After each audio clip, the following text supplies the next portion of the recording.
Commonwealth games 2026లో సత్తా చాటిన భారత అథ్లెట్స్ను అభినందించారు ప్రధాని నరేంద్ర మోదీ. మెడల్ విన్నర్స్తో ప్రత్యేకంగా భేటీ అయిన ప్రధాని వారి కృషి పట్టుదలను ప్రశంసించారు. ముఖ్యంగా బాక్సింగ్లో భారత క్రీడాకారులు సాధించిన ఘనతపై మోదీ ప్రశంసల వర్షం కురిపించారు. ఈ అద్భుత ప్రదర్శన చాలా కాలం గుర్తుండిపోతుందని పేర్కొన్నారు.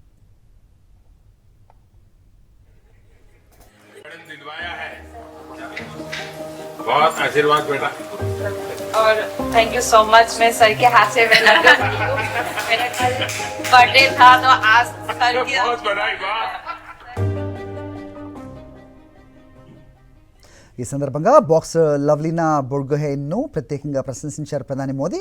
గ్లాస్గోలోని ఓ రెస్టారెంట్లో వక్రీకరించిన భారతదేశ మ్యాప్ను ప్రశ్నించడంపై లవ్లీనా అభ్యంతరం వ్యక్తం చేశారు. భారత మ్యాప్ విషయంలో రాజీ పడకుండా తమ నిరసన తెలియజేసిన లవ్లీనా తీరును ప్రధాని అభినందించారు. దేశ ప్రతిష్టకు సంబంధించిన అంశాల్లో క్రీడాకారులు కూడా తమ బాధ్యతను గుర్తించడాన్ని ప్రత్యేకంగా ప్రశంసించారు. మైదానంలో పథకాల కోసం పోరాటమే కాదు, దేశ గౌరవం విషయంలో కూడా భారత అథ్లెట్స్ అప్రమత్తంగా ఉండటం స్ఫూర్తిదాయకం అన్నారు. లవ్లీనా స్పందన దేశభక్తికి జాతీయ గౌరవానికి ప్రతీకగా నిలిచిందని మోదీ ప్రశంసించారు.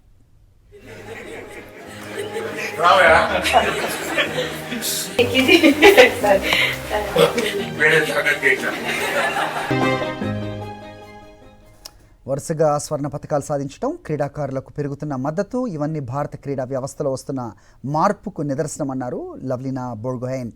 ఖేలో ఇండియా ద్వారా అథ్లెట్స్కు మెరుగైన సదుపాయాలు, ప్రోత్సాహం లభిస్తుండటంతో అంతర్జాతీయ వేదికలపై భారత్ మరింత బలంగా నిలుస్తోందని తెలిపారు.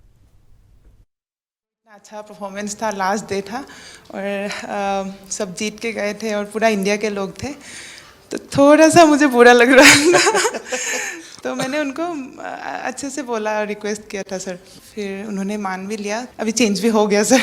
इस विजय की परिस्थिति, खुशी, आनंद अपने साथियों के साथ और गेम पूरे हो चुके हैं, तो एक हंसी मजाक मस्ती का मूड, ऐसे समय उस मैप पर नजर जाना जरूर सर. पूरे सभी डरे हुए थे, एक के बाद एक गोल्ड मेडल आ रहे थे और मतलब पूरा लास्ट में ऐसे धमाका जैसा हो गया बिल्कुल. మరిన్ని అప్డేట్స్ కోసం ఛానల్ ను సబ్స్క్రైబ్ చేయండి. నోటిఫికేషన్స్ కోసం బెల్ ఐకాన్ పై క్లిక్ చేయండి.